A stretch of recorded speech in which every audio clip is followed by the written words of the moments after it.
এই গত 3 দিন যাবৎ রটারি এবং ফ্ল্যাটবেড স্ক্রিন প্রিন্ট নিয়ে আলোচনা করছি, ভিডিও দেখেছি এবং ওদেরকে হ্যান্ড নোটও দিয়েছে। হয়তো তোমরা অনেকেই তরিকুল স্যারের কাছ থেকে সংগ্রহ করছো, হয়তো অনেকে করো নাই।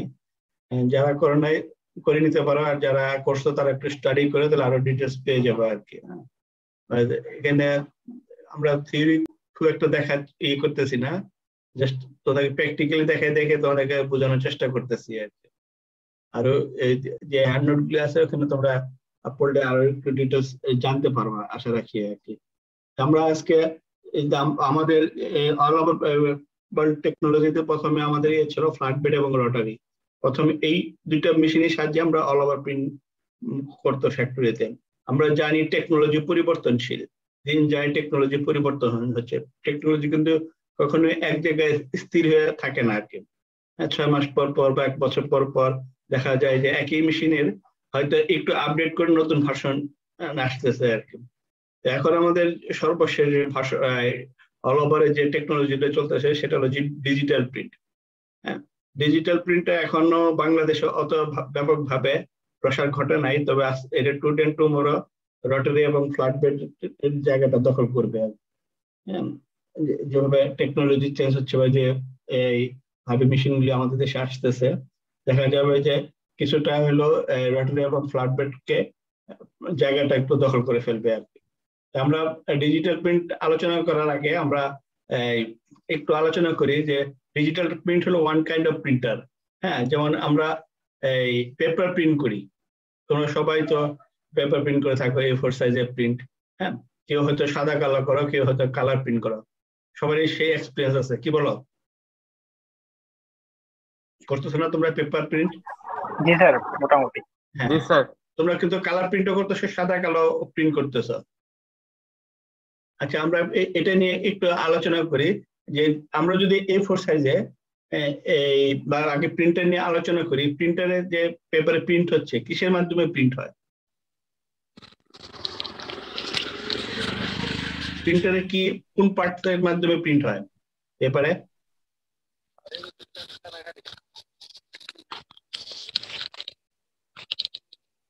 তোমরা যে পেপার প্রিন্ট করো, প্রিন্টটা কিভাবে হয়?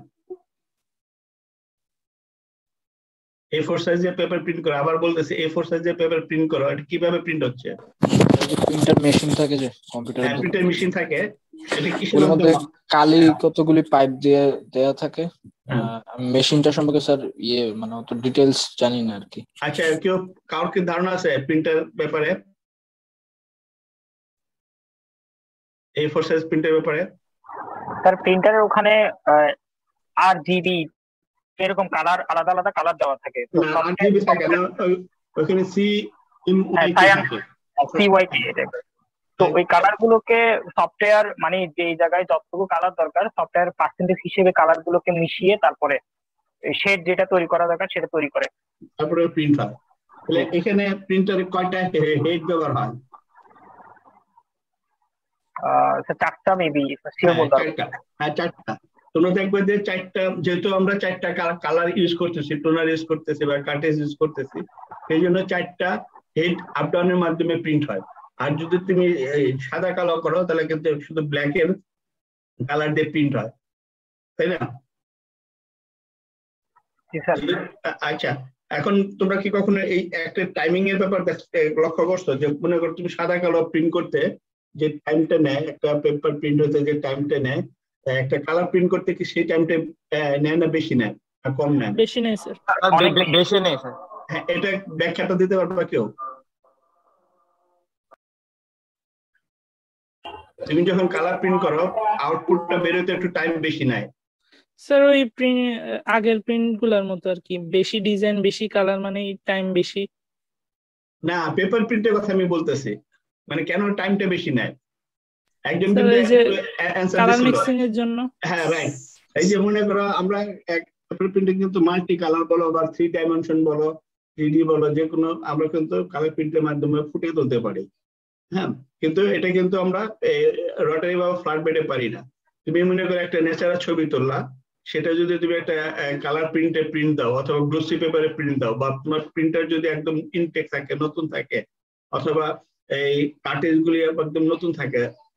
তুমি যে আউটপুট পাবা, আবার আরেকজন প্রিন্টারে মনে করো প্রিন্টারের বয়স অনেক হয়ে গেছে, কার্টেজও ওই হেডও অতটা পুরনো হয়ে গেছে বা অতটা নতুন না, সেটার রেজাল্ট এবং একটা নতুন প্রিন্টারের রেজাল্ট দুটো কি একরকম হবে?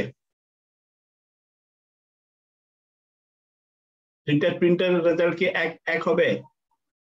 মনে করো তোমারটা একদম পুরানো একটা এই প্রিন্টার, আর আমার যেটা সেটা একদম নতুন। আমি কি ইমেজ আমিও প্রিন্ট দেবো, তোমার প্রিন্টারে প্রিন্ট দেবো, দুইটা রেজাল্ট কি এক হবে? আউটপুট এক হবে? না স্যার, নতুনটা অনেক দ্রুত হবে স্যার। হবে না স্যার। টাইমিং না, আমি টাইমিং বলতেছি প্লাস নতুনটাতে শার্পনেস ভালো পাওয়া যাবে, কালারটা ভালো পাওয়া যাবে, আর এটাতে ফেড আসবে, কোয়ালিটি ভালো আসবে না। হ্যাঁ রাইট। তাহলে আমরা এই যে এইটা আমরা জানতেছি যে এই রটারি প্রিন্টারের হেডের উপরে বা কালারের উপরে প্রিন্টের কোয়ালিটি ডিপেন্ড করে। পেপার প্রিন্টের কোয়ালিটি কিসের উপর ডিপেন্ড করে? প্রিন্টের কয়েকটা উপরে ডিপেন্ড করে। তুমি যদি একটা গ্লোসি পেপারে প্রিন্ট দাও একরকম রেজাল্ট আসবে, তুমি যদি A4 সাইজে প্রিন্ট দাও একরকম রেজাল্ট আসবে, তুমি যদি নতুন প্রিন্টারে প্রিন্ট দাও একরকম রেজাল্ট আসবে, তুমি যদি একটু পুরান প্রিন্টারে প্রিন্ট দাও একরকম রেজাল্ট আসবে। ইমেজ কিন্তু একটাই, তারতম্যটা হচ্ছে যে তোমার পেপার কোয়ালিটির জন্য, তোমার প্রিন্টার কোয়ালিটির জন্য, প্রিন্টারের হেডের জন্য, কালারের জন্য, এসব কারণে তোমাদের এই প্রিন্টারের আউটপুটটা ভিন্ন হয়ে থাকে। ডিজিটাল প্রিন্টও অনেক এই ধরনের, যে এটা টোটালটাই আমরা যেমন A4 প্রিন্ট করতেছি কৃষি পেপারে, আর ডিজিটালটা হচ্ছে ফ্যাব্রিক্সের। হ্যাঁ, তোমরা মনে করো আজকে যে আমরা ওয়েবিনার করতেছি, এটা যদি আমরা ফিজিক্যালি করতাম, তোমাদের কলেজে যদি ফিজিক্যালি করতাম, তাহলে হয়তো দেখা যেত তোমরা এই ওয়েবিনারের পারপাসে হয়তো ব্যানার করতা বা পোস্টার করতা, হ্যাঁ, বা ফেস্টুন করতাম। এই যে এইগুলি তোমরা কিভাবে করো আর কি? মনে করো তুমি একটা ব্যানার করবা, ব্যানার প্রিন্ট, এটা তো অ্যাভেলেবল হয়। পোস্টার প্রিন্ট আমরা রাস্তাঘাটের দুই পাশে অ্যাভেলেবল পোস্টার প্রিন্ট দেখতেছি, বড় বড় রাজনীতিদের পোস্টার দেখতেছি, বিভিন্ন অ্যাডভার্টাইজিং পোস্টার দেখতেছি, বিভিন্ন প্রতিষ্ঠানের দেখতেছি। এই প্রিন্টার গুলি কিভাবে হয় বা কিভাবে, এটা কি তোমরা কখন দেখছো?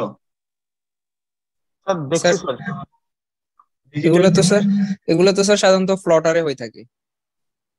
প্লটারের একটা জিনিস আর ডিজিটাল প্রিন্টিং আরেকটা জিনিস। প্লটারেও হয়ে থাকে, প্লটারে আবার একটা লিমিটেশন আছে যে ওটার উইথ খুব বেশি হয় না। প্লটারে নর্মালি আমরা যে আর্কিটেকচার ডিজাইন করি, হ্যাঁ, ড্রয়িং দিয়ে যে শুধু আউটলাইনের ড্রয়িং, সেটা হলো প্লটারে করা হয়। আর যেটা আমরা এই যে ব্যানার পোস্টার যেটা করি সেটা হলো নর্মালি ডিজিটাল প্রিন্টিং এ করি। আর ওইটার মধ্যে পার্থক্য কি, ওইটার যে পেপারটা সেটা পিভিসি পেপার, দেখবা যে অনেক মোটা থাকে, বৃষ্টিতে রোদ্রে ওটা মানে কিছুই হয় না। দেখছো তো পোস্টার গুলি? জি স্যার। আবার বেশি দিন রোদ থাকলে কালার হয়তো একটু ফেটি হয়ে যায় আর কি, কিন্তু ওইটার মধ্যে যদি বৃষ্টি পড়ে বা রোদ পড়ে তারপর কিন্তু একটা পোস্টার বা একটা ব্যানার অনেকদিন থাকে। এটাও কিন্তু একটা ডিজিটাল প্রিন্ট। পার্থক্য কি এটা? আমরা ডিজিটাল টেক্সটাইল যেটা করি সেটা হলো ফ্যাব্রিক্সের উপরে, ওইটাতে করতেছি আমরা পিভিসি পেপারের উপরে। আর আমরা যে নর্মালি আমাদের যে প্রয়োজনীয় তাগিদে তোমরা হয়তো অনেক প্রজেক্ট করতেছো বা অনেকে নোট বের করতেছো, হ্যাঁ, বা আর্টিকেল বের করতেছো, কি করতেছো, এটা A4 সাইজের পেপারে প্রিন্ট দিতেছো, সবই কিন্তু প্রিন্টার। হ্যাঁ, খালি তফাৎটা হলো মেশিনের আকার, টেকনোলজি, কালার, এইগুলি আর কি। এখন আমরা পোস্টারে যে কালার গুলি ব্যবহার করে প্রিন্ট দিই, মানে ডিজিটাল প্রিন্টিং মেশিনের সাহায্যে পোস্টার বা ব্যানার করার জন্য যে ইঙ্ক ব্যবহার করি, যে মেশিন ব্যবহার করি, সেই মেশিন দিয়ে কিন্তু আমরা ফ্যাব্রিক্স প্রিন্ট করতে পারবো না। হ্যাঁ, আবার A4 সাইজের প্রিন্টারে কিন্তু আমরা বড় বড় পোস্টার বের করতে পারবো না। এটা হলো জাস্ট একটা প্রিন্ট মানে এটা কি বলবো, একটা প্রিন্টার আর কি। মোট কথা ডিজিটাল যেটা হলো একটা প্রিন্টার। আমাদের বাংলাদেশে 2015 সালে বা 14 সালে প্রথম আমাদের দেশে ডিজিটাল প্রিন্টিং আসে বেসকিমপুতে। হ্যাঁ, এই ডিজিটাল প্রিন্টিং আসার পরে আমরা একটু মেশিন তোমাদেরকে দেখাবো এটা কিভাবে প্রিন্ট হচ্ছে। হ্যাঁ, তার আগে আমরা ডিজিটাল প্রিন্টিং একটু আলোচনা করে নিই। তো বাংলাদেশের প্রথম ডিজিটাল প্রিন্টিং আসে হলো বেসকিমপুতে, তারপরে আসে বোধহয় আনোয়ার গ্রুপে। এইভাবে এখন বাংলাদেশে আমার কাছে লিস্ট একটা আছে, তাতে প্রায় 30টা ডিজিটাল প্রিন্টিং মেশিন আছে। আর ডিজিটাল প্রিন্টিং এর একটা সুবিধা হলো যে এখানে আমাদের পরিবেশ বান্ধব আর কি। যেমন আমরা ডাইং করতেছি, প্রিন্টিং করতেছি, আমাদের কিন্তু প্রচুর পানি বা কালার ওয়েস্টেজ বা পরিবেশ দূষণ করতেছে। ডিজিটালে কিন্তু এই জিনিসটা হচ্ছে না, যার জন্য এটা এক সময় দেখা যাবে যে ডিজিটাল প্রিন্টিং মেশিনটা এক সময় দেখা যাবে খুব জনপ্রিয়তা পাবে এই পরিবেশ বান্ধবের কারণে। আর প্রথম দিকে আমরা যখন ডিজিটাল প্রিন্ট করতাম, যদি আমরা গজ হিসাবে ধরি, প্রতি গজ আমরা $8 $7 মানে প্রিন্ট চার্জ দিত। দেখা যেত যে, আর এটার প্রোডাকশনও ছিল খুব স্লো। হ্যাঁ, দেখা যায় যে একটা প্রিন্ট যদি তুমি $8 দিয়ে করাও, হ্যাঁ, তাতে দেখা যায় কস্ট অনেক পড়ে যায়। হ্যাঁ, এই জন্য ডিজিটাল প্রিন্টিং এ প্রথম দিকে এটা বাংলাদেশে অতটা পাই নাই আর কি। এখন আস্তে আস্তে ডিজিটাল প্রিন্টার মার্কেট পাইতেছে কয়েকটা কারণে। সবকিছুই আমরা এখন হাতের মুঠে পাচ্ছি। যেমন এক সময় ডিজিটাল প্রিন্টিং এর এক্সপার্ট বা টেকনোলজিস্ট আমাদের বাইরে থেকে আনতে হতো। হ্যাঁ, যে সমস্ত ফ্যাক্টরিতেই ডিজিটাল মেশিন আনতো, দেখা যায় হয়তো যে ব্র্যান্ড থেকে আমরা মেশিন আনতো, ওই ব্র্যান্ডের দুই একজন এসে ট্রেন আপ করে দিত, বা তাদের একটা টেকনোলজিস্ট পার্সন এসে মেশিনটা হ্যান্ডেলিং করতো আর কি। এখন আমাদের দেশেও অনেক তোমাদের মতো অনেক টেস্ট দিয়েছি, বা অনেক ডিজিটাল প্রিন্টিং এ ঢুকে আস্তে আস্তে একটু ট্রেন আপ হচ্ছে আর ছড়িয়ে যাচ্ছে বলতে, সাপোজ মনে করো আমি বেসিক কিন্তু জয়েন করছি, প্রথম ওখানে শিখলাম, শেখার পরে আরেক জায়গায় আমার অফার আসলে আমি চলে গেলাম, আমি কি করলাম, আমি দুই একজন তৈরি করলাম। তো এইভাবে আস্তে আস্তে আমাদের টেকনোলজিস্টের প্রসার ঘটতেছে আর কি। আমরা যে একটা মোবাইলের এক্সাম্পল দিয়ে বলি আর কি, যে আমাদের দেশে যখন ফার্স্ট মোবাইল আসে দেশে, হ্যাঁ, তখন একটা মোবাইলের দাম ছিল প্রচুর। আমরা একটা সিমই কিনছি 3,000 3,500 টাকা দিয়ে। আজ থেকে কত প্রায় 15-20 বছর আগে, বা আরো বেশি হইতে পারে। হ্যাঁ, 20-22 বা 20-25 বছর আগে যখন ফার্স্ট মোবাইল আসে, তখন আমরা একটা সিম কিনতাম 3,500 টাকা। পার মিনিট আমরা মোবাইল বিল দিতাম 10 টাকা করে। হ্যাঁ, এই যে এখন দেখো এই মোবাইলটা আস্তে আস্তে কি হচ্ছে, এত জনপ্রিয়তা পেয়েছে বা এত হাতে সবার কিনার নাগালে চলে আসছে, এখন সবার কাছেই মোবাইল আছে, এবং এক মোবাইল দিয়ে আমরা অনেক কিছু করতে পারতেছি। হ্যাঁ, এই যে প্রথম হিসেবে তো যখন আমরা 10 টাকা মিনিটে মোবাইল কথা বলছি, আর এখন আমরা 1 টাকা মিনিটে কথা বলতেছি, হিসেবে তো বাড়ার কথা। ঠিক তেমনি আমাদের এই ডিজিটাল প্রিন্টেও আস্তে আস্তে রেটটা কমে আসতেছে। আর টুডে টুমোরো আমাদের এই ডিজিটালি যে ইঙ্ক আমরা ব্যবহার করতেছি, এটা এখন সরাসরি আমরা ইম্পোর্ট করে আনতেছি। যখন আমরা এটাকে আমাদের দেশে এই ইঙ্কটা তৈরি করতে পারবো, তখন এটার প্রাইস আরো কমে যাবে। যেমন আমরা প্রথম বলছি যে 1516 সালে ডিজিটাল প্রিন্টিং এর প্রিন্ট চার্জ ছিল $7 থেকে $8, এখন কিন্তু $3, $3.5, $4, $5 মধ্যে চলে আসছে। হ্যাঁ, যার জন্য এটা প্রসার পাচ্ছে। আর এটা ডিজিটাল প্রিন্টিং এর সুবিধা হলো যে আমরা যে কোনো ডিজাইন, হ্যাঁ, যে কোনো ডিজাইন আমরা প্রিন্ট করতে পারি, মাল্টি কালার, 3D, ডাইমেনশন, যে কোনো আমরা ডিজাইন এখানে ডিজিটালের মাধ্যমে প্রিন্ট করতে পারি। কিন্তু আমাদের রটারি বা ফ্ল্যাট বেডের মধ্যে আমাদের একটা লিমিটেশন আছে, আমরা সব ডিজাইন প্রিন্ট করতে পারি না। 8 কালার, 10 কালারের বেশি, 12 কালারের বেশি আমরা প্রিন্ট করতে পারি না। কিন্তু ডিজিটালে তুমি যত ইচ্ছা তত কালার তুমি দিয়ে একটা ডিজাইন প্রিন্ট করতে পারো। হ্যাঁ, তারপর তুমি যত ইচ্ছা মেজারমেন্টের কোনো লিমিটেশন নাই, যে কোনো মেজারমেন্টে আমরা ডিজাইন ডেভেলপ করতে পারি। এখন যখন আমাদের দেশে ডিজিটাল প্রিন্টিং গুলি আসার পরে দেখা যায় যে আমরা এক্সপোর্টে ততটা অর্ডার আনতে পারি নাই আর কি। আর কিছু কিছু আছে যেগুলি কম্পোজিট ফ্যাক্টরি, তারা হয়তো এক্সপোর্ট করতেছে। এখন দেখা যায় এই ডিজিটাল প্রিন্টে এখন লোকাল মার্কেটে চলে আসছে ব্যাপক হারে, যে আমাদের এই যে মেয়েরা যে 3 পিস গুলি পরে, হ্যাঁ, এগুলি কিন্তু এখন ম্যাক্সিমাম ডিজিটাল প্রিন্টিং হয়ে থাকে আর কি।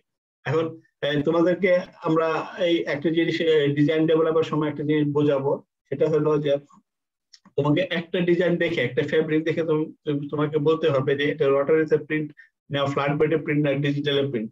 তুমি কিভাবে বুঝবা যে এটা কোন মেশিনে প্রিন্ট হয়েছে, যে এটা রটারিতে হয়েছে না এটা ফ্ল্যাট বেড হয়েছে না এটা ডিজিটাল হয়েছে। তোমরা তো অ্যাভেলেবল প্রিন্টেড ফেব্রিক দেখতেছো, ব্যবহার করতেছো, পড়তেছো বা কিনতেছো, হ্যাঁ, কিন্তু তোমরা কখনোই চিন্তা করো নাই যে এই ফেব্রিক্সটা মানে কোন মেশিনে প্রিন্ট হয়েছে, কিভাবে প্রিন্ট হয়েছে, এই জিনিসগুলি হয়তো কখনো চিন্তা করো নাই বা চিন্তা করো নাই। যেহেতু করলেও ওভাবে করতে পারেন। তোমরা যেমন ডাইং নিয়ে বা অন্য নিটিং বা উইভিং যে ভাবে তোমরা কি করো, যারা মনে করো ফেব্রিক্সে আসো বা যারা অ্যাপারেলে আসো বা যারা ওয়েট প্রসেসে আসো, তারা যেভাবে একটা ফেব্রিক্স নিয়ে একটু গবেষণা করো বা দেখলে একটু হাত দিয়ে দেখো যে এটা কত কনস্ট্রাকশনের ফেব্রিক্স বা এটা কিভাবে ডাইং করছে, কিন্তু প্রিন্টিং নিয়ে অতভাবে করা হয় না। কারণটা হলো যে আমি যতদূর জানি যে ওয়েব প্রসেসের সিলেবাসে প্রিন্টিংটা খুব অল্প একটা পার্ট অ্যাড করা আছে, ব্যাপকভাবে নাই, যেটা অন্য অন্য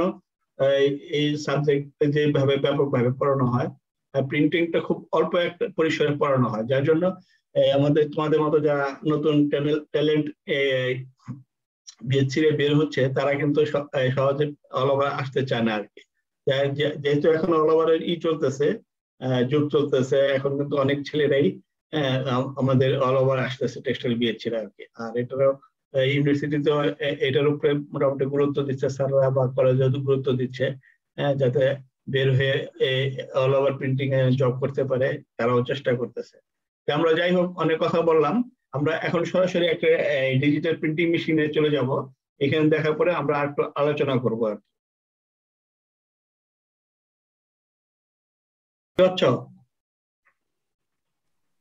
জি স্যার।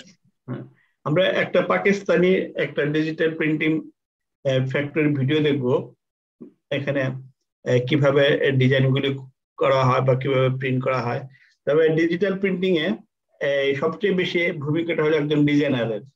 হ্যাঁ, এখানে যেমন তুমি রটারি বা ফ্ল্যাট বেডে আমরা দেখছি যে এখানে অপারেটর লাগে, কালার ম্যান লাগে, তারপরে স্ক্রিন প্রিপারেশনের জন্য লোক লাগে। এই ডিজিটালি কিন্তু এগুলি কিছু প্রয়োজন হয় না, একজন ডিজাইনার লাগে আর তোমার এখানে ওই যারা মেশিনে অপারেটিং করবে তাদের করে আর কি।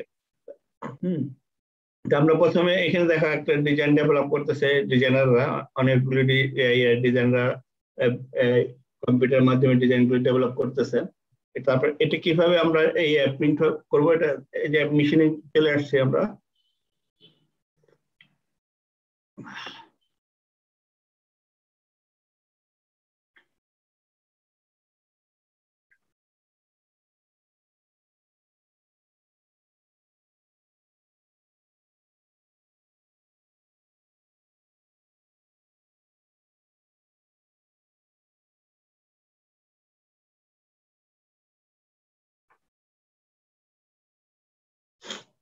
এটা তো কিন্তু আমরা যেমন প্রি ট্রিটমেন্ট করে আমরা প্রিন্ট করি বা ডাইং করি, যেটাই করি আমরা, আমাদের কিন্তু ফেব্রিক্সটাকে প্রি ট্রিটমেন্ট করতে হয়। এখানেও কিন্তু ডিজিটাল প্রিন্টিং এর ক্ষেত্রে কিন্তু প্রি ট্রিটমেন্ট করতে হয় এবং প্রিন্টের আগে একটা কেমিক্যাল দিয়ে ফেব্রিক্সটাকে কোটিং করে নিতে হয়, তারপরে এটা আমরা প্রিন্ট ডিজিটাল প্রিন্ট করে থাকি আর কি।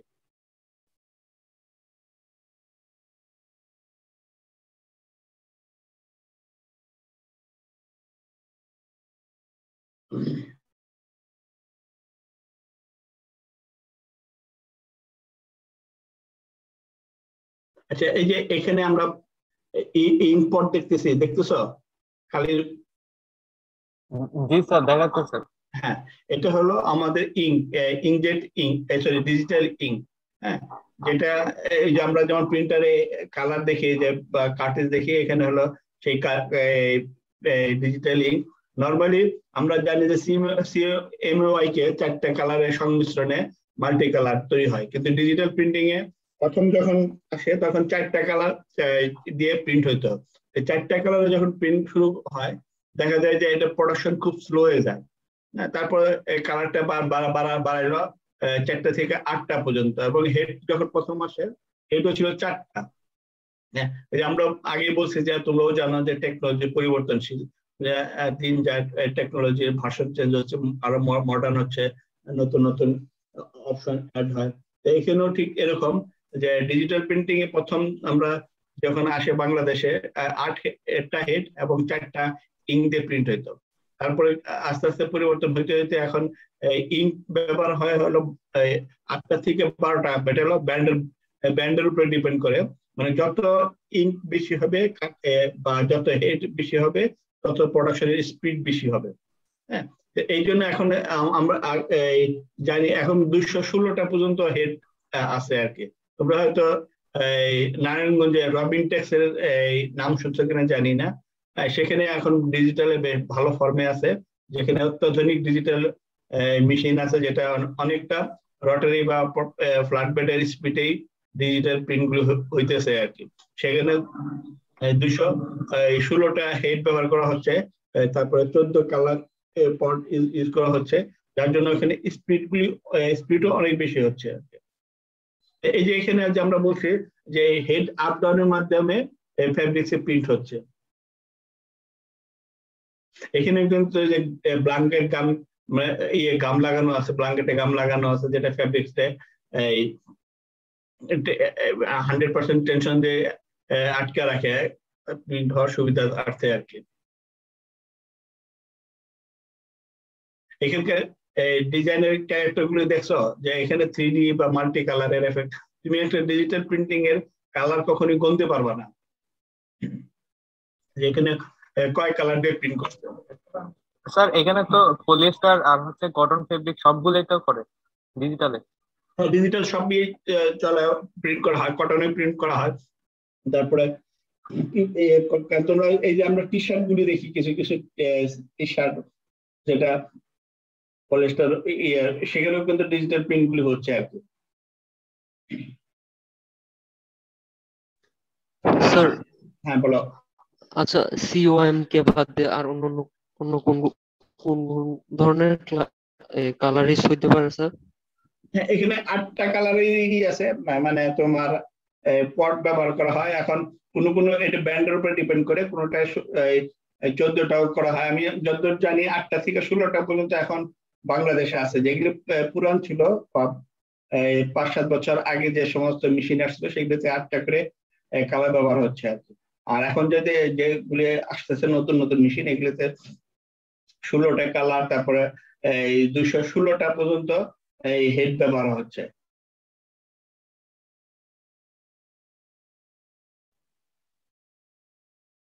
স্যার এখানে কি ড্রাইং হচ্ছে না, ড্রাইং কিউরিং এগুলো হচ্ছে না? হ্যাঁ, এটা অবশ্যই ড্রয়িং কিউরিং অবশ্যই করতে হবে। তবে মনে করো তুমি এখান থেকে কি প্রিন্ট করে নিয়ে তুমি যে টেক্সটাইলে যে ড্রাইং ফিক্সেশন করবে, ওটা কিন্তু পারবে না, কারণ ওই মেশিন এর এই মেশিন সম্পূর্ণ আলাদা। হ্যাঁ, কিছু কিছু মেশিন আছে যে এটার সাহায্যে কিউরিং এবং ফিক্সেশন হয়ে বেরোচ্ছে। আবার কিছু কিছু মেশিন আছে যে তোমার কিউরিং বা ফিক্সেশন করার জন্য অন্য একটা মেশিনে নিয়ে যেতে হয় আর কি। যে আমরা বললাম না যে এখন যত আপডেটেড মেশিন আসতেছে, টেকনোলজি তত হচ্ছে আর কি, নতুন নতুন অ্যাড হচ্ছে। আর স্যার ডিজাইন গুলো তো ওই যে অ্যাডোবি ফটোশপ আর হচ্ছে ইলাস্ট্রেটর দিয়ে করে। হ্যাঁ, এটাই বেশি ব্যবহার করা হয়। তারপরে আরো কয়েকটা সফটওয়্যার দিয়ে ডিজাইন গুলো করা হয়। হ্যাঁ, তো ফটোশপ এবং ইলাস্ট্রেটরই বেশি ব্যবহার করা হয়। তুমি যেহেতু কথা বলছো, বলে সফটওয়্যার ব্যাপারে বলছো, আমি একটু এক্সপিরিয়েন্স শেয়ার করি। বাংলাদেশে 2098 বা 95 দিকে থেকে তোমার আমাদের যে টেক্সটাইল সেক্টরে কম্পিউটার স্টার্ট হয় আর কি। আগে কিন্তু সব হাতে ডিজাইন করতো, ম্যানুয়ালি সিস্টেমে ডিজাইন করতো। মনে করো একটা লাইটিং টেবিলের উপরে ট্রেসিং এর মাধ্যমে ডিজাইন করে যে কটা কালার সে কটা ট্রেসিং দিয়ে করতে হয়। 2095 সাল থেকে আমাদের টেক্সটাইল সেক্টরে কম্পিউটার আসা শুরু করে। তো যখন কম্পিউটার আসা শুরু করে, আমাদের পার্শ্ববর্তী ইন্ডিয়া, শ্রীলঙ্কা, হ্যাঁ, বা আরো কয়েকটা কান্ট্রির কিছু সফটওয়্যার কোম্পানি বিভিন্ন ইন্ডাস্ট্রির মালিকদের কাছে বিভিন্ন টেক্সটাইল ডেভেলপ করার জন্য সফটওয়্যার তৈরি করে তার মালিকদেরকে বোঝাইতো যে এই সফটওয়্যারের মাধ্যমে যদি আপনি ডিজাইন করেন, তাহলে ডিজাইন পারফেক্ট হবে, নিখুঁত হবে বা দ্রুত হবে। এই বলে এক একটা সফটওয়্যার 8 লাখ, 10 লাখ, 15 লাখ করে বিক্রি করতো আর কি। করে ওরাই আবার যে টেক্সটাইল মালিক কিনে নিত, তাদেরকে ট্রেন আপ করে দিয়ে যেত আর কি।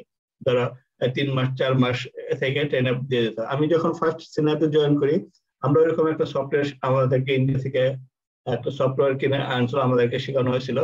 হ্যাঁ, কিন্তু এগুলি সমস্যাটা হলো কি, এই সফটওয়্যার গুলি এই সব জায়গায় থাকে না। মনে করো আমি সিনাতে যে সফটওয়্যারটা শিখছিলাম 4 মাস ব্যাপী আমাদেরকে ট্রেনিং দিয়েছিল, যখন আমি এখান থেকে জব ছেড়ে দিই, এখন আমাকে জব চেঞ্জ করতে হলে আমাকে দেখতে হবে যে ফ্যাক্টরিতে আমি যাবো সেই ফ্যাক্টরিতে এই সফটওয়্যারটা আছে কিনা। যদি না থাকে তাহলে কিন্তু আমি সেখানে জব করতে পারবো না। হ্যাঁ, দেখা যেত যে এই সফটওয়্যার গুলো নট অ্যাভেলেবেল, যার জন্য এই অনেকেই এটা নিয়ে একটু দ্বিমত পোষণ করতো আর কি, যে এটা শিখে তো আমাদের কোনো লাভ নাই, বা শিখে আমি এখানে যতদিন সিনাতে চাকরি করবো ততদিনে আমি এই সফটওয়্যার ব্যবহার করতে পারবো, সিনা থেকে বের হয়ে গেলে আমাকে খোঁজ নিতে হবে এই সফটওয়্যারটা কোন কোন ফ্যাক্টরিতে আছে। হ্যাঁ, আমার যদি জব চেঞ্জ করতে হয় তাহলে আমাকে ওই ফ্যাক্টরি গুলো সোর্সিং করে আমাকে ওখানে নক করতে হবে।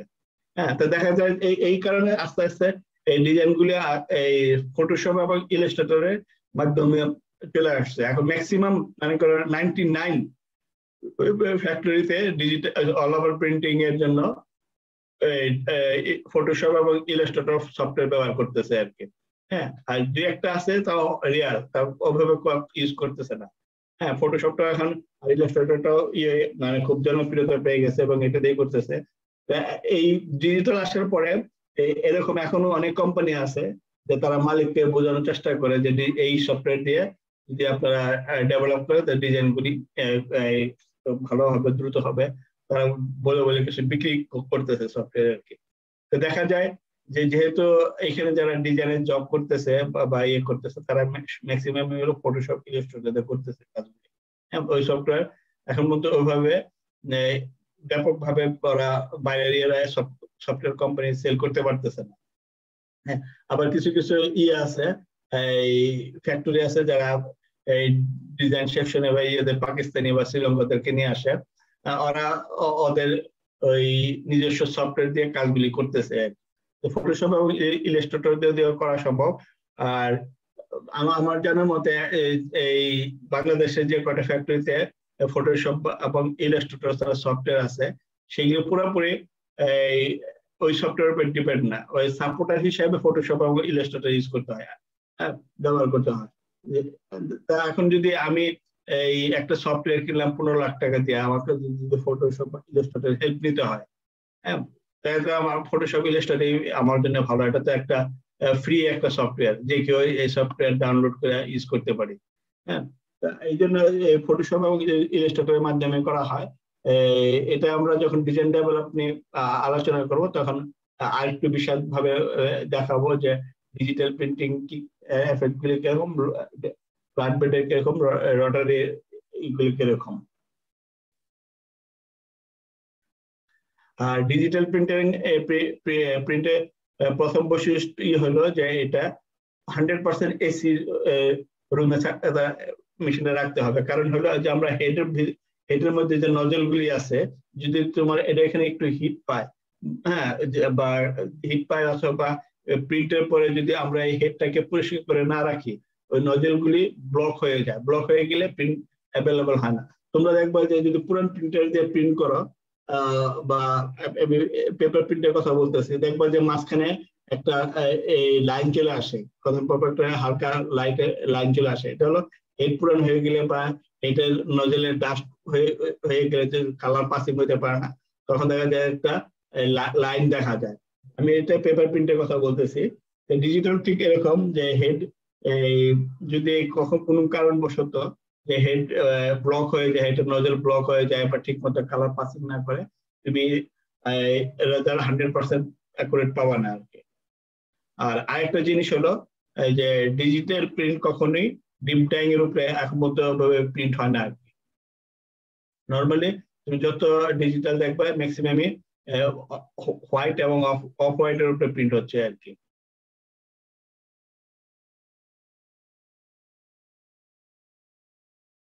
আর আগামী 5 থেকে 10 থেকে 15 বছর পর ডিজিটাল প্রিন্টটা এমন এক পর্যায়ে চলে আসবে যেটা আমার কল্পনা বা আমরা যা এতদিন এক্সপিরিয়েন্স থেকে বলি আর কি, যে দেখা যাবে এই ডিজিটাল ছোট ছোট প্রিন্ট গুলি আমরা যেমন এখন এই বিভিন্ন বড় বড় মার্কেটে যে ব্যানার ফেস্টুন করার এইগুলি প্রিন্টার মেশিন গুলি দেখি, দেখা যাবে যে এরকম ছোট ছোট মেশিন নিয়ে বিভিন্ন মার্কেটে এই প্রিন্ট গুলি করা হবে। যেমন আমরা এখন কি করতেছি, টেলারের দোকানে যে ফেব্রিক কিনে ওইখানে হয়তো টেলারিং ব্যবস্থা আছে, আমরা ওইখানে শার্ট প্যান্ট বা জামা বানাচ্ছি, ওইখান থেকে আমরা কাপড় কিনতেছি, ওইখান থেকে আমরা টেলারিং এর মাধ্যমে বানাচ্ছি।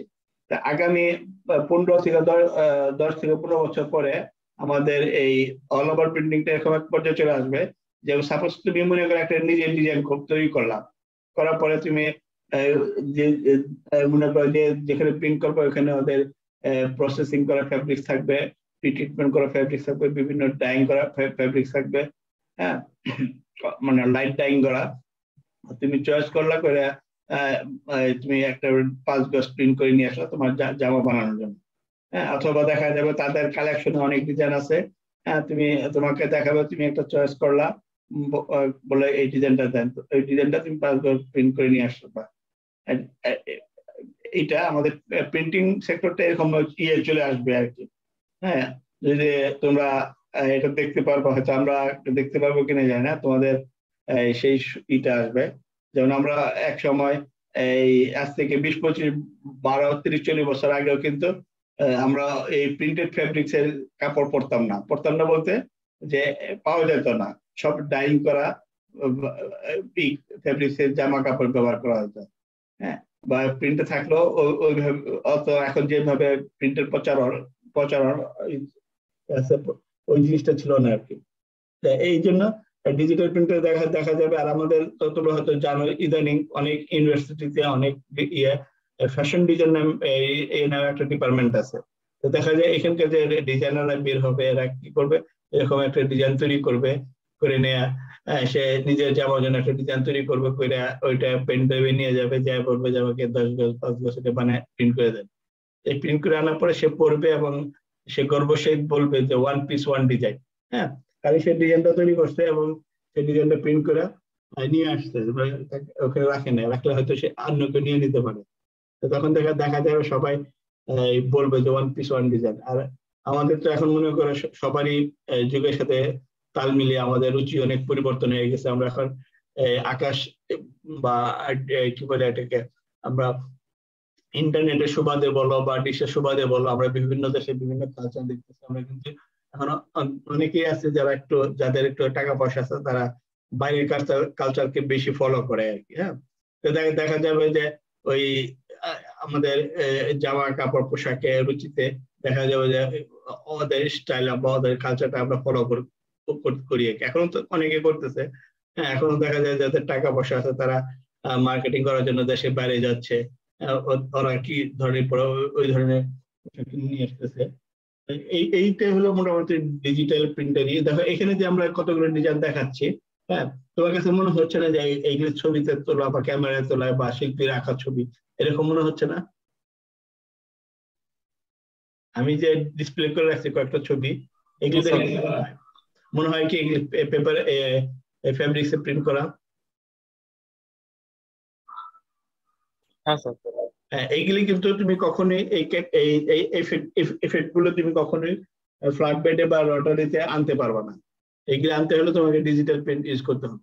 এখন দেখবো যে কিছু কিছু মেয়েরা 3 পিস পরে, তুমি ওইগুলি কিন্তু ম্যাক্সিমামই ডিজিটাল প্রিন্ট, হ্যাঁ, ম্যাক্সিমামই ডিজিটাল প্রিন্টিং।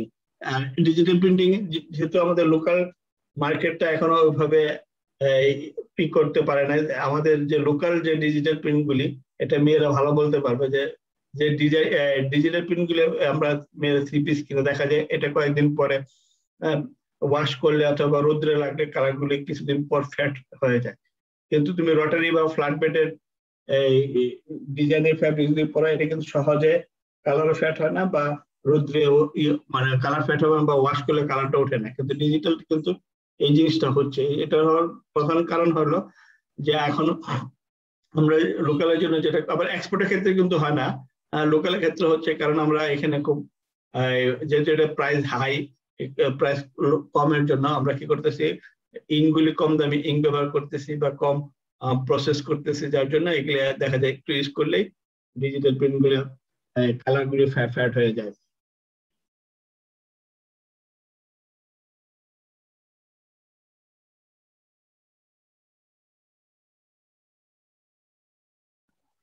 স্যার একটা প্রশ্ন ছিল। হ্যাঁ অবশ্যই স্যার, এখানে আমরা দেখলাম পুরোটাই মেশিনের কাজ আর ডিজাইনারদের কাজ। তো ডিজাইনাররা তো বেশিরভাগই টেক্সটাইল ব্যাকগ্রাউন্ডের হয় না, টেক্সটাইল ইঞ্জিনিয়ারদের মূলত এখানে ভূমিকাটা কোন জায়গায়?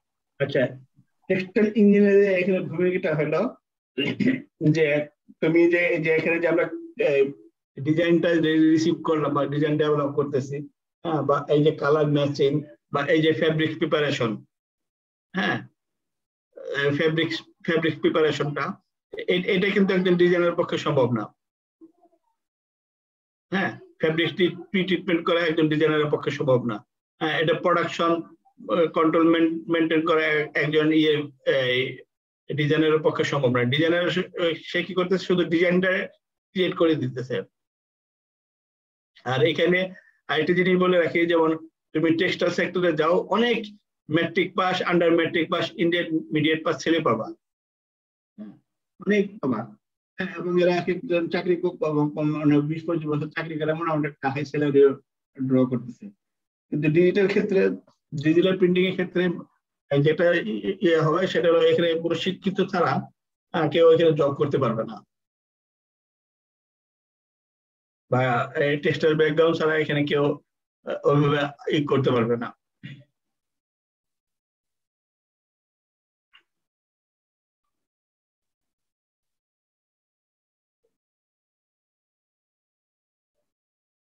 আর কার কোন কোশ্চেন আছে? এই যে মনে করে এই যে চেক করতেছে, এরা তো ডিজাইনার না। ডিজাইনারদের কাজ হলো শুধু ডিজাইনটা ডেভেলপ করে দেওয়াই ওদের কাজ। তারপর মেশিনারি প্রবলেম বা কালার শেড বলতেছে কিনা, বা বাইরে যে ডিজাইনটা দিছে তার ডিজাইনের সাথে কি আছে কিনা, এটা সব চেক করতেছে আর কি এরা। তারপরে এটা তো যে কোনো ফ্যাব্রিক্সের উপরে প্রিন্ট করা যায় না, ফ্যাব্রিক্সের আগে একটা কোটিং করতে, একটা কেমিক্যাল দিয়ে কোটিং করতে হয়। এই সবগুলি এগুলি হলো টেক্সটাইল বিএসসিদের কাজ। যেমন এই যে শেড গুলি করতেছে, হ্যাঁ, এটা এগুলো অবশ্যই ডিজাইনাররা করতেছে। স্যার এত কমপ্লেক্স ডিজাইন তো স্যার শাড়ি বা শার্টে তো করবে না। শাড়ি বা শার্টে না, এত কমপ্লেক্স ডিজাইন তো হবে না। এই যে এখানে স্যার যেভাবে কমপ্লেক্স ডিজাইন দেখাইছে, হ্যাঁ, এখন এই যে একদম যে 3 পিসে হচ্ছে, একদম শার্ট যে হচ্ছে না সেটা না, দেখবা যে কিছু কিছু যে আমরা বিশেষ করে এই তোমরা দেখবা, এই যে অনেক সময় টক শো বা টিভিতে দেখবা যে এই অনেক বয়স্ক লোকরা কিছু কিছু প্রিন্টেড শার্ট পরে আসে। তোমরা খেয়াল করছো কিনা জানি না। হ্যাঁ, এগুলো কিন্তু ম্যাক্সিমাম ডিজিটাল প্রিন্টিং এর, দেখবে যে বড় বড় প্রিন্টেড ডিজাইন শার্ট পরে আসতেছে। হ্যাঁ, এগুলো ম্যাক্সিমাম ডিজাইন। এখন ডিজাইনটা ভেরিয়েশন করবেন, যে এখন আমি এটা লেডিসদের জন্য ডিজাইনটা ক্রিয়েট করবো, না জেন্টস এর জন্য করবো, না ইয়ং ছেলেদের জন্য করবো, না কিডসদের জন্য করবো, এটার উপরে ডিপেন্ড করবে হলো ডিজাইন গুলি। আমি এটা তো এর আগেও বলছিলাম যে আমরা কখনোই একটা লেডিস ডিজাইন দিয়ে আমরা কখনো শার্ট বানাবো না, বা একটা জেন্টস এর আমরা যে চেক বা প্রিন্ট টাইপের ডিজাইন গুলি যে শার্ট বানাই, এই প্রিন্টের শার্ট দিয়ে কিন্তু কখনো একটা মেয়ে 3 পিস বানাবে না। কাজে এই যে ডিজাইনের মধ্যেও যে একটা আছে, তারতম্য আছে, বা ডিজাইনটা একটা ক্লাসিফাই মেনটেন করে। হ্যাঁ, এখন তুমি নিজে দিয়ে চিন্তা করো, এখন তুমি ঈদের মার্কেটিং করবা, মনে করো তুমি তোমার বাবার জন্য একটা কিনবা, ছোট ভাইয়ের জন্য কিনবা, ভাবির জন্য কিনবা, তখন কিন্তু মার্কেটে যায় তুমি ওইভাবেই ডিজাইন গুলো সিলেক্ট করবা। বয়স্কদের জন্য কোন ধরনের ডিজাইন ভালো, বা কোন ধরনের কাপড় বা কি ধরনের ডিজাইন তুমি কিনলে ভালো, মানে এটা গ্রহণযোগ্য হবে আর কি। হ্যাঁ, এটা কিন্তু সবারই মধ্যেই কম বেশি এই আইডিয়াটা আছে, যে এখন তুমি যখন একটা টি শার্ট কিনতে যাও, তুমিও কিন্তু চিন্তা করো যে এটা আমি কিনতেছি, বা ডিজাইন কোনটা আমাদের দেশে চলে, কোনটা আমাদের দেশে চলে না। আমরা কিন্তু বাজারে অনেক রকম টি শার্ট দেখি, বা যে ওয়েস্টেজ, যেটা আমরা গার্মেন্টস থেকে যে ওয়েস্টেজ অনেক ডিজাইনের ফ্যাব্রিক বের হয়, দেখা যায় কিছু কিছু তুমি ডিজাইন দেখবা যে তুমি মনে করবে এটা আমাকে ফ্রি দিলেও আমি পরবো না। হ্যাঁ, আবার কিছু কিছু ডিজাইন আছে তুমি টাকা দিয়ে কিনতেছ। এটার কারণটা হলো যে ওই যে তুমি আমরা যেটা বললাম যে এটা আমি ফ্রি দিলেও পরবো না, এটা হলো, এটা তো অবশ্যই কোনো কান্ট্রির জন্য বানাইছিল, যে কোনো কারণে রিজেক্ট হয়ে এটা আমাদের খোলা বাজারে চলে আসছে। হ্যাঁ, এখন ওদের কালচার আমাদের কালচার তো ভিন্ন। তারপরেও অনেক সময় দেখা যায় যে এই জিনিসটা আমরা এড়িয়ে চলি আর কি, যে আমাদের দেশের সাথে কালচার মেনটেন করে, বা আমাদের দেশে কি ধরনের এইগুলো চলে আমরা সাধারণত, বা কি ধরনের ডিজাইন গুলি চলে, এই জিনিসটা চিন্তা করে আমরা ড্রেসগুলো তৈরি করি আর কি। তেমনি তুমি যখন এখানে ডিজিটাল প্রিন্টিং করতে যাবা বা প্রিন্ট ডিজাইন করবা, ঠিক ওই সেন্সটা তোমাকে থাকতে হবে যে আমি এটা কোন কান্ট্রির জন্য করতেছি বা কোন এজ এর জন্য করতেছি, বা এটাকে ফিমেল না মেল এর জন্য করতেছি, এই জিনিসটা তোমাকে মাথায় রেখে মানে তোমাদের ডিজাইন করবে তারা ওই চিন্তাটা মাথায় রেখে ডিজাইন গুলো ডেভেলপ করে। আর আমরা যারা ক্রেতা আমরা ওই রীতির বোধ থেকেই এই ড্রেস গুলো কিনি আর কি।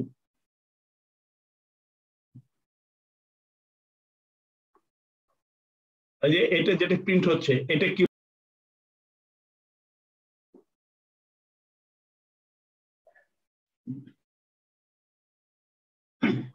স্যার প্রিন্টার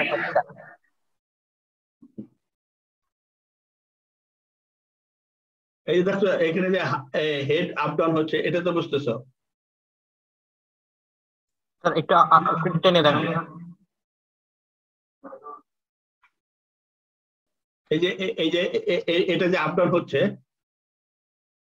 এই যে এটা যে আপ ডাউন হওয়ার পরে যে প্রিন্ট এটা তো বুঝছো? জি স্যার। হ্যাঁ, প্রিন্টার কিন্তু এরকম একটা হেড আপ ডাউন, মানে আমরা পেপার প্রিন্ট যেটা করি আর কি, ওটাও কিন্তু এরকম একটা হেড আপ ডাউনের মাধ্যমে প্রিন্ট হয়। এই যে যেটা হচ্ছে প্রিন্ট হয়ে, এটা কিসের ডিজাইন? এটা 3 পিসের মনে হচ্ছে। কিসের ডিজাইন? স্যার এইটুকু দেখা যাচ্ছে 3 পিস মনে হচ্ছে। 3 পিস। মেরে কি বলো? 3 পিস। 3 পিস। তোমরা আপনাদের কোনো রেসপন্স পাই না। এটা 3 পিস। তোমরা কি কখনো ডিজিটাল 3 পিস কিনছো না? পাকিস্তানি লন গুলোর মতো। আচ্ছা, এখন পাকিস্তানি লনে বেশিরভাগ এখন স্যার ডিজিটাল প্রিন্টিং এর ওগুলো ব্যবহার করতেছে, মানে সেল করতেছে বেশি। আচ্ছা, এখন আমার প্রশ্ন হলো যে তোমরা কেন এই দেশিটা না, যখন তোমরা একটা অকেশন পারপাসে একটা ড্রেস কিনতে যাও, হ্যাঁ, তোমাদের কেন থাকে যে আমি ইন্ডিয়ান কাপড় কিনবো অথবা পাকিস্তানি কিনবো, এই মন মানসিকতা কেন? স্যার ফেব্রিক কোয়ালিটি আর ডিজাইন স্যার অনেক তফাৎ থাকে। আচ্ছা, আমি ডিজাইনটা পরে আসি। ফেব্রিক কোয়ালিটি কে আমাদের বাংলাদেশের চেয়ে কি ইন্ডিয়ান বা পাকিস্তানিটা ভালো? স্যার পাকিস্তানিটা বেশি ভালো ফেব্রিক্স। আচ্ছা, এখানে যারা ফেব্রিক্স এর স্টুডেন্ট আছে, আসলে কি fabrics major subject fabrics? Sir এটা মানসিকতা স্যার আসলে। স্যার আছে স্যার। হ্যাঁ, আচ্ছা তুমি বলো যে আমাদের যে আমি ডাইং বা প্রিন্টিং পরে আসতেছি, আমি তোমার ফেব্রিক্স এর যে স্টুডেন্ট তাকে প্রশ্ন করতেছি, আমাদের যে দেশে ফেব্রিক্স গুলি হচ্ছে আর কি, এটা কি ইন্ডিয়া বা পাকিস্তানের চেয়ে খুব খারাপ? না স্যার, খারাপ না। আচ্ছা, যে বললো যে পাকিস্তানি স্যার মানসিকতা স্যার আসলে এখানে আপনার যে চিন্তা হয়ে গেছে যে আসলে আমাদের দেশে খারাপ, মাথা ঢুকে গেছে।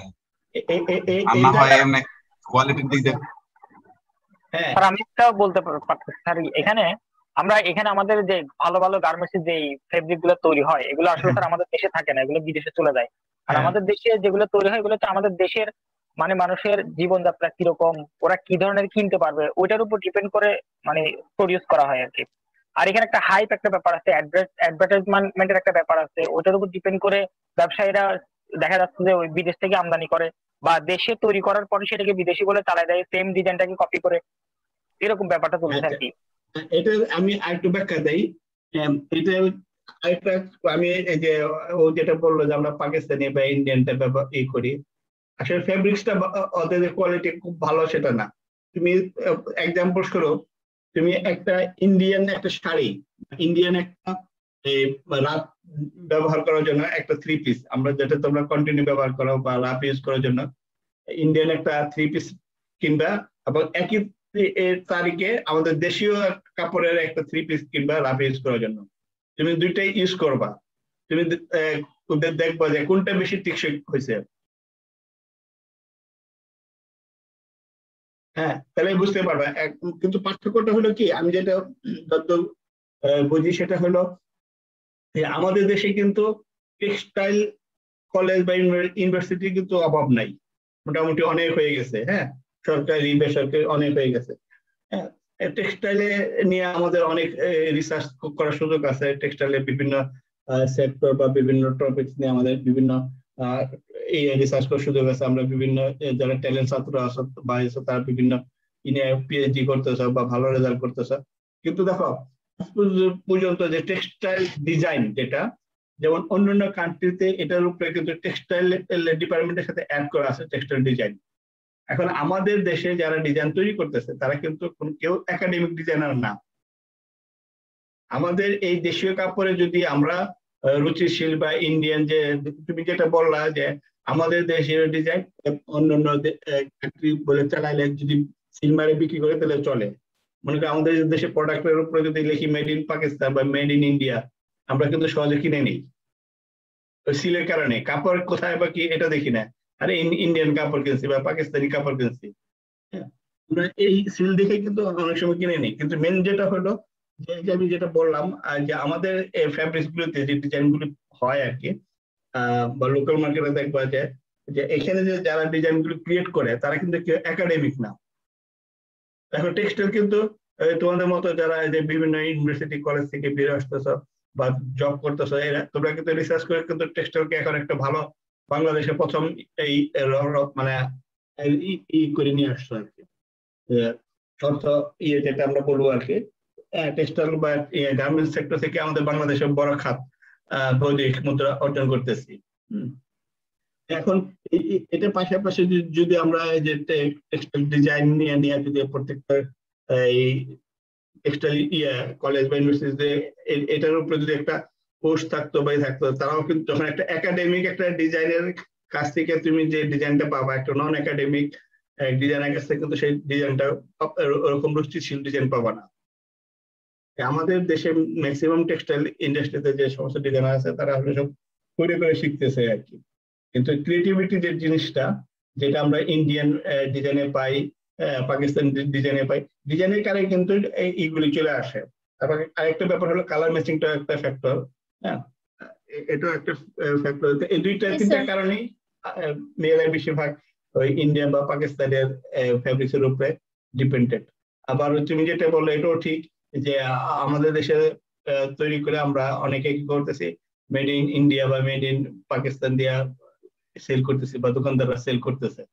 হ্যাঁ আমাদের মতো যারা সাধারণ কাস্টমার কেউ হয়তো ধরতে পারে কেউ ধরতে পারে না, ধরার পার্সেন্টেজটা কম। ওরা মনে করে আমরা পাকিস্তানি ড্রেস নিয়ে আসলাম বা ইন্ডিয়ান ড্রেস নিয়ে আসলাম। তবে এটাও আমার মনে হয় এটাও চেঞ্জ হয়ে যাবে এক সময়, কারণ আমাদের দেশে এখন প্রচুর টেক্সটাইল ইউনিভার্সিটিতে বা কলেজে ফ্যাশন ডিজাইন নামে একটা সাবজেক্ট চালু হইতেছে বা হয়েও গেছে অনেক। দেখা যাবে এখান থেকে কিছু স্টুডেন্টরা বের হয়ে হয়তো এই ঘাটতিটা পূরণ করবে আর কি টেক্সটাইল সেক্টরের। আর তোমরা হয়তো নিজেরাও জানো যে একজন টেক্সটাইল বিএসসি কখনোই ডিজাইনের জব করে না আর কি, ফ্যাশনের নিয়ে কাজ করে না। আর মার্চেন্টাইজার যেটা করে ফ্যাশন ওই ফ্যাশন আর একজন ফ্যাশন ডিজাইনার দুইটা দুই জিনিস আর কি।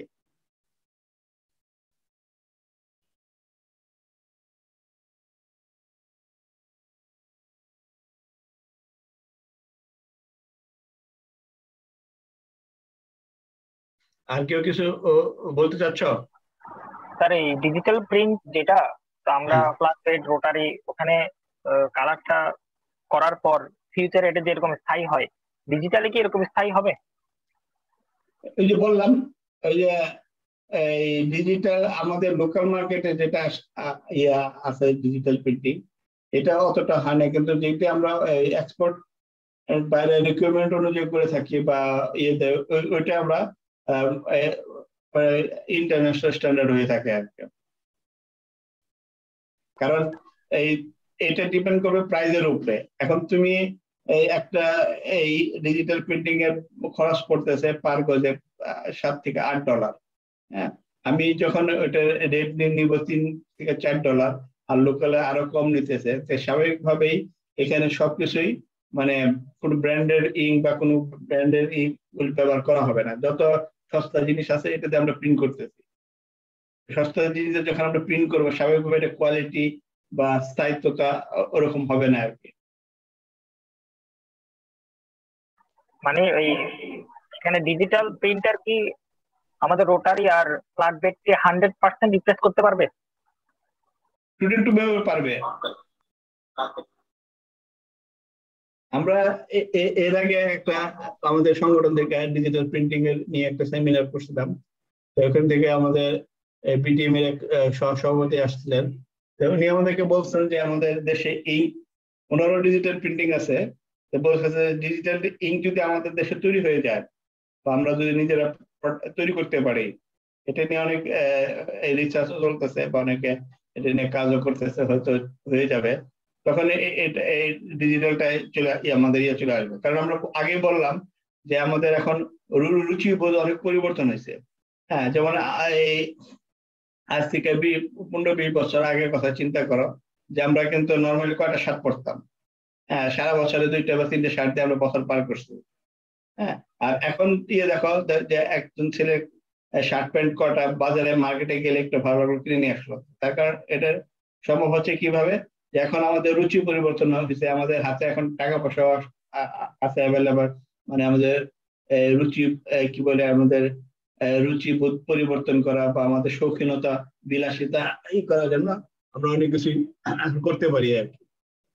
দেখা যায় যে এই তখন আমরা ওই জিনিসটা চিন্তা করবো যে নতুনত্ব কি। আমরা একটা কিছু কিনতে গেলে কিন্তু নতুনত্ব খুঁজি যে নতুন কি আছে বা নতুন কি আছে, আমরা কিন্তু ব্যাকডেটেড কিনতে চাই না। যেহেতু এখন আমাদের হাতে মোটামুটি সবাই আগে যে টাকা পয়সা মানুষের একটাই ছিল, কিন্তু মোটামুটি সবার হাতেই এই টাকা পয়সা আছে, যে সেটা একদম যে নেয় সেটা না, কিন্তু যারা শৌখিন, আবার অনেকে আছে টাকা পয়সা কিন্তু শৌখিনতা নাই, আবার অনেক আছে রুচি আছে কিন্তু টাকার পয়সার অভাবে ফিল আপ করতে পারি না আর কি। যে ইচ্ছা হয় যে একটা ভালো একটা দামি একটা শার্ট পরবো বা ইয়ে পরবো, দেখা যায় যে ইচ্ছা থাকলে অনেক সময় আমরা পারি না আর কি। এক সময় জিনিসটা হয়ে যাবে, তখন একটা হাতের নাগালে চলে আসবে, এটা চলে আসবে। তুমি মোবাইলের কথা চিন্তা করো, হ্যাঁ 10-15 বছর আগে মোবাইল কতজন লোকের হাতে ছিল, আর এখন সেই মোবাইল মোটামুটি এমন কোনো মানুষ নাই, হয়তো মোটামুটি সবারই হাতে হাতে এখন মোবাইল ব্যবহার করতেছে, এবং শুধু একটা না, 2-3টা সেটা ব্যবহার করতেছে। এটা কারণটা যে মানে তুমি মোবাইল কিংবা যে কোনো দামিও কিনতে পারতেছ, একদম কম দামিও কিনতে পারতেছ। এই ছিল মোটামুটি আমাদের ডিজিটাল নিয়ে আলোচনা। Digital all over printing versus digital printing এর উপরে আমার একটা আর্টিকেল টেক্সটাইল টুডেতে পাবলিশ হয়েছিল। ওটা মোটামুটি বেশ পাবলিশ হওয়ার পরে মোটামুটি অনেক ফোন টোন পাইছিলাম। আমি ওই লেখাটা স্যারকে দিয়ে দিছি, তোমরা ইচ্ছা করে ওটা একটু নিয়ে স্টাডি করতে পারো। আর তোমাদেরকে আরেকটা জিনিস বলি, যে তোমরা ফাইনাল ইয়ারে যারা আছো, তোমরা কিন্তু এই যে প্রজেক্ট করতেছো বা পেপার জমা দিতেছো, এই অল ওভার প্রিন্টিং এর উপরে কিন্তু খুব কম করানো হয়। কোন প্রজেক্ট কিন্তু অল ওভার প্রিন্টিং এর উপরে খুব কম প্রজেক্ট করানো হয়। তোমরা কি একমত? ফাইনাল ইয়ারে যারা করতেছো আসো আর কি, অল ওভার প্রিন্টিং এর বিভিন্ন টপিকস নিয়ে যে তোমরা প্রজেক্ট করা, এইটা তুলনামূলকভাবে একটু কম করানো হয় আর কি। তো তোমরা যদি কেউ অল ওভার প্রিন্টিং এর উপরে এই কি বলে প্রজেক্ট করতে চাও বা করতে চাও, যদি কোনো রকম হেল্প লাগে, কোনো রেফারেন্স লাগে, আমার সাথে যোগাযোগ করো, আমি ওদেরকে হেল্প করবো আর কি। আমার একটা কোয়েশ্চেন ছিল। হ্যাঁ বলো। স্যার ওই যে প্রিজম প্রিন্টটা করা হয়, ওটা কি স্যার ডিজিটাল প্রিন্ট?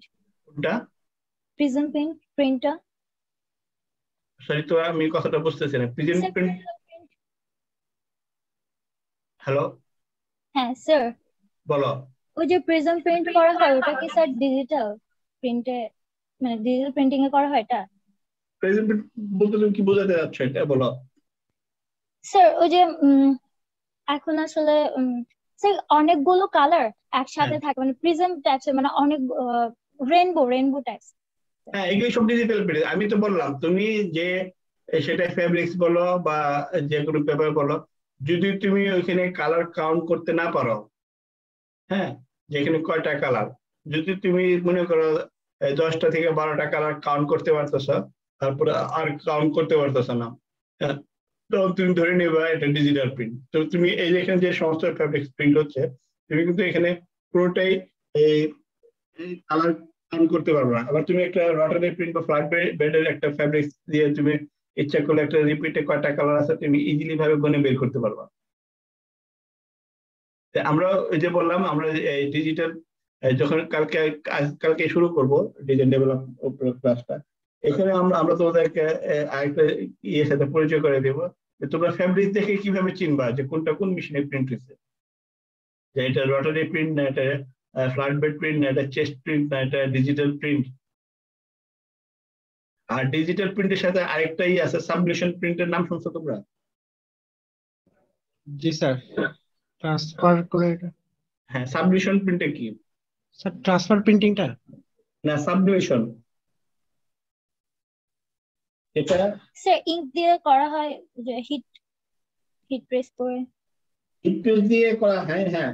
ওটার জন্য কিভাবে করতে হয়? ওটা ওই যে পেপারে আগে স্যার পেপার লাগে। হ্যাঁ, পেপারে প্রিন্ট করে স্টিকার থেকে ফেব্রিকে ট্রান্সফার করা হয়। হ্যাঁ, ভোলাটাইল এটা কিন্তু দুইটা ওয়ে, স্টিকার প্রিন্ট একটা আর সাবলিমেশন প্রিন্ট একটা আর কি। স্টিকার প্রিন্টটা হলো এই যে আমরা ছোট করে তোমরা করছো কিনা আমি জানি না, ওই যে চুইংগম বা বিভিন্ন এর সাথে একটা ট্যাটু দিত, মনে আছে কিনা তোমাদের জানি না, যে আমরা হাতে লাগাই দিতাম, তারপর উপরে হ্যাঁ এটা তুলে দিতাম, ওই কার্টুনটা হাতে লেগে যেত। চুইংগামের সাথে দিত স্যার, 2 টাকা চুইংগাম। হ্যাঁ, চুইংগামের সাথে দিত, যে আমরা ওটা দিলে এইটা হলো এটাকে আমরা স্টিকার প্রিন্ট বলবো। এটাই আমরা কিন্তু এটা অল ওভারে করতে পারবো না, এটা হলো শুধু চেস্ট প্রিন্টে। স্টিকার প্রিন্ট গুলো হয় চেস্ট প্রিন্টে। আর চেস্ট প্রিন্টটা কি তোমার এই মানে প্যাটার্ন করার পরে প্রিন্ট করা হয় না আগে প্রিন্ট করে নিয়ে প্যাটার্ন করা হয়? কি বলতে পারবা? প্যাটার্ন করার পর? হ্যাঁ, প্যাটার্ন করার পরে ওই প্রিন্ট করা হয়, সেটা প্যাটার্ন করার পর সার্কিট করা হয়। হ্যাঁ, আগে কিন্তু প্রিন্ট করে প্যাটার্ন করা হয় না, প্রিন্ট করার পরে প্যাটার্ন করার পরে বাইরের একটা রিকোয়ারমেন্ট থাকে যে কতটুক ডিজাইনের মেজারমেন্ট কতটুক হবে, কতটুক গ্যাপ হবে, কোন পাশে কতটুক গ্যাপ হবে, তার একটা সামারি দিয়ে দেয় একটা ইয়ের জন্য। ঠিক যখন আমরা চেস্ট প্রিন্টে প্রিন্ট করি আমাকে ঠিক সেই পজিশনে প্রিন্ট করতে হবে। হ্যাঁ, মনে করো গলা থেকে 7 সিএম নিচে থেকে স্টার্ট হবে, তারপরে টোটাল মনে করো 12 সিএম, এরকম একটা মেজারমেন্ট থাকে।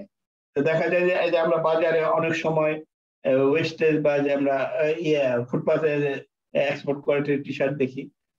তো এটা কি প্রবলেম, মানে এগুলো তো অবশ্যই কোনো সমস্যা হচ্ছে দেখে এটা খোলা বাজারে চলে আসতেছে। এটা কিন্তু আমরা অনেকে বুঝতে পারি, আবার অনেকে বুঝতে পারি না এটা ওয়েস্টেজটা কি কারণে এটা ওয়েস্টেজ বা রিজেক্ট হয়েছে।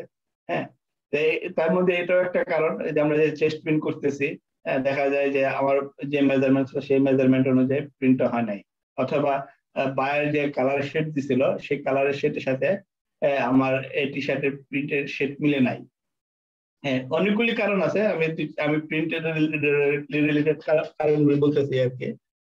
তো দেখা যায় বা মেজারমেন্ট ঠিক হয় নাই, কালার ঠিক হয় নাই, বা ডিজাইন বাইরের যে ডিজাইনটা দিয়েছিল ওটার মতো হয় না, কোনো জায়গায় একটু ব্যাস কম আছে বা কম চেঞ্জ হয়ে গেছে, এইসব কারণে ওইগুলি ওয়েস্টেজ হয়ে যাচ্ছে। ওয়েস্টেজ হইলে এটা আমরা খোলা বাজারে পাচ্ছি। হ্যাঁ, কিন্তু আমরা যারা এই সাধারণ ক্রেতা তারা অনেকে হয়তো বুঝতে পারি না যে এটা কি কারণে রিজেক্ট হচ্ছে। আবার কিছু কিছু আছে আমরা দেখলে বুঝতে পারি, হয়তো সুইং এর সমস্যা হয়তো আমরা বুঝতে পারতেছি, বা একটা প্রিন্টার হওয়ার পরে বাড়িয়ে পরে দেখা গেল কোনো এক জায়গায় একটা স্পট পড়ে গেছে কোনো যে কোনো কারণে, হ্যাঁ, এটা ওয়াশ গুলো যাচ্ছে না। হ্যাঁ, তখন হয়তো আমরা বুঝি এটা এই স্পটের জন্য এটা ওয়েস্টেজ হয়েছে। অথবা আমরা যে এই আয়রন করি, মানে ইয়ের পরে আয়রন করার পরে দেখা যায় যে কোনো জায়গায় আয়রনের তাপ বেশি হয়ে কালারটা ফ্যাট হয়ে গেছে। অনেকগুলি কারণে এগুলো ওয়েস্টেজ হয়, কাজে যখন এগুলি করা হয় খুব কেয়ারফুলি করা হয়। গার্মেন্টস এর জন্য এতগুলি থাকে, কিউসি, লাইন চেকার বা এরকম অনেক পোস্টগুলি থাকে, যা প্রত্যেকটা হাত চেক করার পরে ফাইনাল প্যাকিং হয় আর কি।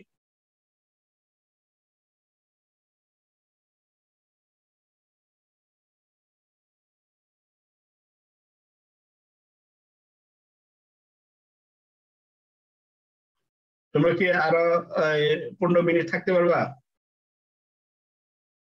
জি স্যার, সমস্যা নাই। আচ্ছা, থ্যাংক ইউ।